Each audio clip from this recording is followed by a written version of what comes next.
Chapter 2. The Cat. Princess Lingli, a year and a half on from her birth, was proving quite precocious, a very healthy child indeed. Maomao wasn't a big fan of children, but even she had to admit that the princess was endearing. It was certainly more pleasant taking care of her than looking after one of the girls who had been sold into the brothel. There's no creature in the world so insufferable as a preteen girl. The princess had graduated from holding on to things in order to get around to walking on her own, and recently to jogging short distances. Consort Gyokuyu watched her pound around with a touch of concern. "I wonder if this residence is starting to get a little small for her," she said. The Jade Pavilion was hardly cramped, but it wasn't healthy for a child to play inside all the time. There was a central garden as well, but soon it wouldn't be enough to hold the princess's interest. Perhaps it might be all right to take her for a little walk. Gyokuyu was uncommonly open-minded. Most nobles felt that young ladies of prominent heritage should spend their days safely indoors, swaddled in the finest silks. Evidently, consort Gyokuyu didn't agree. "What do you think, Maomao?" Maomao looked up and grunted softly, somewhat surprised to have the consort suddenly ask for her opinion. "In terms of her health, I think it would be wonderful if she had more chances to go outside." Maomao looked at Gyokuyu's feet. They were well built and perfectly large enough. They hadn't been bound when she was young. In the arid western regions where she had been born and raised, Gyokuyu seemed to have received a somewhat more permissive upbringing than many of the other consorts. Generally speaking, it was regarded as best to let a child's mother set the tone for their rearing, but this particular child happened to be the daughter of the most important man in the nation and the apple of his eye. They couldn't expect him to simply nod along and let Gyokuyu do whatever she wanted. The consort, of course, understood this very well. "I'll ask about it, then," she said, running her fingers through Lingli's hair where the child had fallen asleep on the couch. Several days later, permission had been granted for the princess to go outside, accompanied by 2 eunuchs as guards. Maomao and hougong were to go with her. It was just a little walk, but the emperor could be pretty protective. Then again, all of his children had died young so far, so maybe he had reason to be. "I know you know a lot about flowers and animals, Maomao. Maybe you could teach her," Gyokuyu said, patting the princess's head. Her belly was already heavy, so she had to stay behind at the Jade Pavilion, just to be safe. "Don't give her ideas, Lady Gyokuyu. She'll teach the princess the most positively awful things," hougong insisted, but the consort acted surprised. "Goodness, I should think her instruction might be helpful." The hint of an elegant smile appeared on her face. After all, one never knows where one might go in marriage in the future. "I knew she was a shrewd one," Maomao thought. The princess might still be young, but given her place in life, in another 10 years or so there was every chance she would be married into another family somewhere. If she was granted to some loyal subject, well and good, but it was distinctly possible she would go to live in some other country, somewhere she might not be entirely welcome. In such a situation, a working knowledge of drugs and poisons couldn't go amiss. Hougong acceded with a sigh. Though obviously not thrilled, she understood the logic just as well as Maomao. Gyokuyu waved to Princess Lingli as she left on her walk, and the princess waved back. Then she squealed, seeing the outside of the Jade Pavilion for the first time. She could only taste so much of the outside world from the pavilion courtyard. She still knew only a few words, and most of them didn't make very much sense, but nonetheless she was clearly excited to see so many palace women, far more than there were in her house. Maomao had worried the child might be afraid and start crying, but far from it. She had her mother's daring. Lingli pattered along, exclaiming frequently.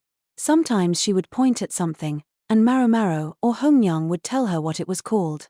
It was hard to say how much she really understood, but she would burble mmrm in response, so maybe some of the words made sense to her. The eunuch guards kept a respectful distance, not too close but never too far. Young children were a rare sight in the rear palace indeed. Lingli was the only one under 10 in the entire complex, and she naturally attracted the women's attention. Some couldn't suppress a smile to see a child for the first time in so long. Others, realizing she was a princess, took a respectful step back, and still others simply looked at her with no particular expression at all. The young princess was oblivious to all of this, but as she grew up, she would come to understand the significance of those looks. Hougong, who was holding Lingli's hand, had her work cut out for her as the princess flitted from one thing to the next, bursting with curiosity. The plan had been to walk to the cherry grove that lay west of the Jade Pavilion, pick some cherries, and then come home, but they seemed to keep finding detours and diversions. Finally they spotted the western gate, hougong openly relieved to have reached their destination. They heard a high-pitched cry, "Ro." It sounded almost like an infant, so that Maomao and hougong briefly thought it was Lingli, but the princess was looking around for the source of the sound too. Suddenly she darted off. Hougong scrambled after her as she peered between some storage buildings. "No, princess, don't," hougong called. At the same moment there came another cry, "Mew." Before Lingli could disappear among the buildings, Maomao squeezed herself between the storehouses with her "I'll go have a look." "Maomao," hougong said. "Meow meow." Lingli squealed at the same time. Hougong had no choice but to step back, while Maomao continued after their charge. She saw something glimmer golden in the gloom. She reached out toward it, but it slipped between her feet and ran off. "Meow, princess," hougong said, holding Lingli back. A small, grimy ball of fur appeared from between the buildings. The furball took fright at the sudden sight of humans and tried to run. Its hair stood on end and its tail stuck up. "Meow." The princess pointed at the fuzzball, indicating she wanted them to catch it. Maomao had just extricated herself from between the storehouses, but she wasn't in any position to jump on a small animal. "It's gonna get away," she thought, but at that moment someone appeared behind the ball of fur. The little creature was so focused on Maomao, hougong, and Lingli that the new arrival easily swept it up in her hands. Their helper was another palace woman, someone Maomao didn't recognize. "Is this yours?" she asked, sounding surprisingly girlish. Although she was tall, she had a young face. She might have been Maomao's age, or perhaps younger. She wore the same uniform as Xiaolan and seemed a touch ditzy. "Thank you," Maomao said. The other woman held the filthy, shivering lump of fuzz out to her. Maomao took out a handkerchief and wrapped it around the animal. She could feel it shaking even through the cloth, and it cried "Mro" pleadingly. It had run only out of fear and had exhausted itself doing so. She could feel how limp it was. "I'll bet it's hungry," the woman said. "Maybe you can feed it. Anyway, see you." Then she went on her way with a wave. Whatever, Maomao had the furball, so she considered this a success. She took the animal over to the princess. Hougong studied it. "Maomao, is that?" She raised an eyebrow with a disapproving look. "Meow, meow," the princess cooed, apparently meaning "let me see." "It is indeed a cat." The tiny kitten curled in her handkerchief was still shivering. Princess Lingli was entranced by the tiny, unfamiliar life form. She continually badgered Maomao to show it to her, crying "meow, meow" in imitation of the kitten's mewling, but Maomao knew Hougong would never let the princess touch the grimy little thing. They couldn't simply leave it to its own devices, though, so they cut their walk short and went back to the Jade Pavilion. Notwithstanding the princess's attachment to the kitten, something so unsanitary couldn't be allowed in the consort's residence. Ultimately, they distracted the princess with her favorite snack while Maomao spirited the animal away to the medical office. It seemed like the obvious place, for without care, the creature was going to die. Maomao was much perplexed, though. Yes, the warm season was when wild animals would be breeding, but that was a matter for the world outside the rear palace. Within its walls, there were hardly any pets to speak of. A small handful of the consorts had birds from other lands, but they kept them in cages, and there weren't any dogs, cats, or anything else of the sort around. Special permission was required to keep a pet, and it was forbidden for male and female animals to be kept together. If and when they arrived, male animals were castrated just like male humans. It might sound harsh, but it was precisely to prevent any trouble should they escape. The rear palace couldn't have animals breeding willy-nilly all over its vast grounds. They had come to a compromise. Hougong agreed that the cat could stay for the time being, but she said the higher-ups had to be informed. "Oh, this is a surprise," the quack doctor said. Calm as ever, he didn't seem to be thinking very hard about why Maomao had a cat with her. He saw that it was shivering, though, which provoked a compassionate frown. The doctor set some water on to boil. When it was good and warm, he put it in a wine bottle, wrapped the bottle in a cloth, and placed it in the basket where they had put the kitten. "Looks like you know just what to do. Not the first cat I've taken in. I had the sweetest calico once." By sheer coincidence, the kitten also happened to be a calico. As they wiped away the filth on its fur with a damp rag, they saw the patches of reddish-brown and black fur. The kitten had its milk teeth, but it was terribly undernourished. Maomao could feel its rib cage under her fingers. "You wouldn't have any milk, would you?" she asked. Its mother's milk would be best, but they could hardly go out searching for her now. It hadn't looked to Maomao like there had been any other cats around when they'd found the kitten. "Anyway, I think I can go get some," the quack said and darted out of the office. As the palace physician, he had a fair amount of pull in the kitchen. As Maomao continued to rub the milk-starved kitten with the rag, she picked fleas off it, tossing them in oil to kill them.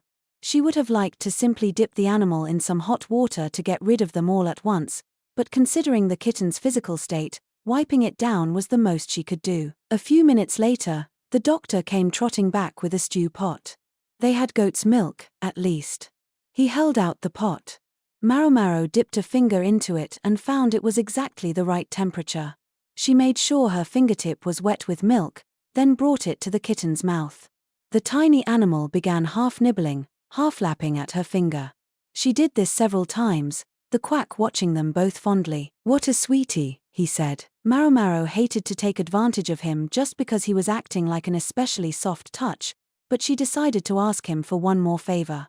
"Would it be possible for you to obtain some tripe?" Given the number of people in the rear palace, the kitchen must slaughter several animals every day.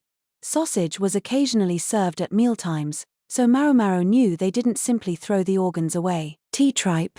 Well, I suppose, but whatever for." The kitten was so weak that it seemed like it would be a while until it had recovered enough even to drink milk from a saucer. Feeding it one fingertip's worth at a time, though, was time-consuming. Maomao had thought she might be able to appropriate some intestines to simulate a parent's nipple. When she explained this to the quack, he went rushing off again to the dining area. Truly, a generous-hearted man.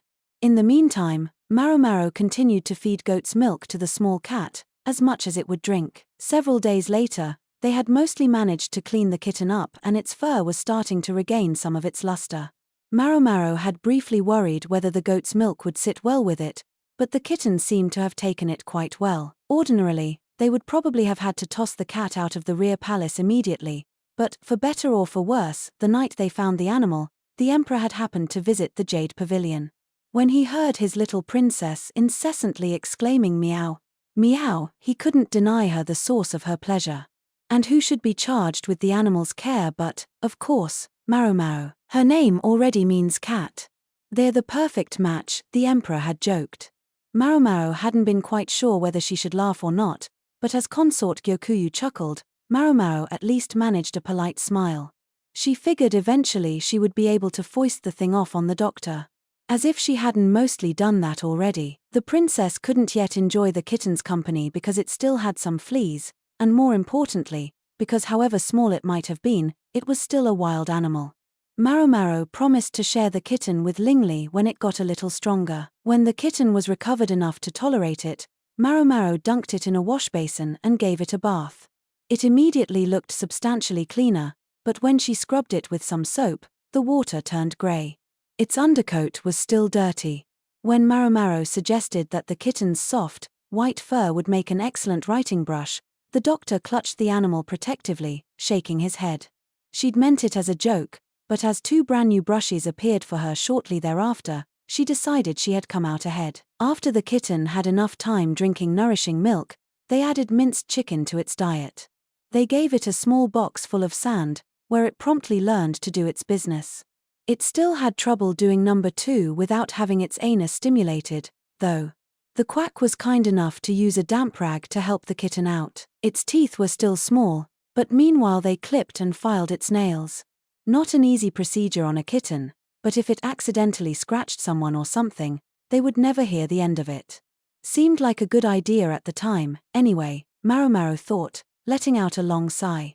Just then, someone arrived at the medical office. "And how's the little one doing?" The source of the light-hearted quip was Jinshi. Gaoxian was with him as ever, and he was carrying some sort of bag. "I think the princess should be able to see her soon," Maomao replied. "The only problem is, I don't have a plan yet for if the animal scratches her or tries to run away." "Oh, you're always so caught up in details." Easy for him to say.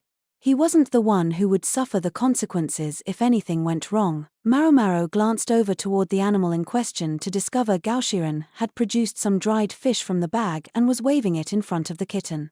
The customary furrow in his brow was gone, and he even appeared to be smiling. So he had a playful streak. "Master Gaoshiren, I think that might be a little hard for our kitten yet. Perhaps I could boil it." The quack already had a pot ready to go, as if he had been waiting for this moment. You couldn't count on him to do his own job, but he came through at times like this. Jinshi snatched the cat up and stretched it out, examining its little belly. "Female?" he asked. "Yes. No need to castrate it, fortunately." The words were out of Maomao's mouth before she realized that perhaps it wasn't something to say so lightly in this company.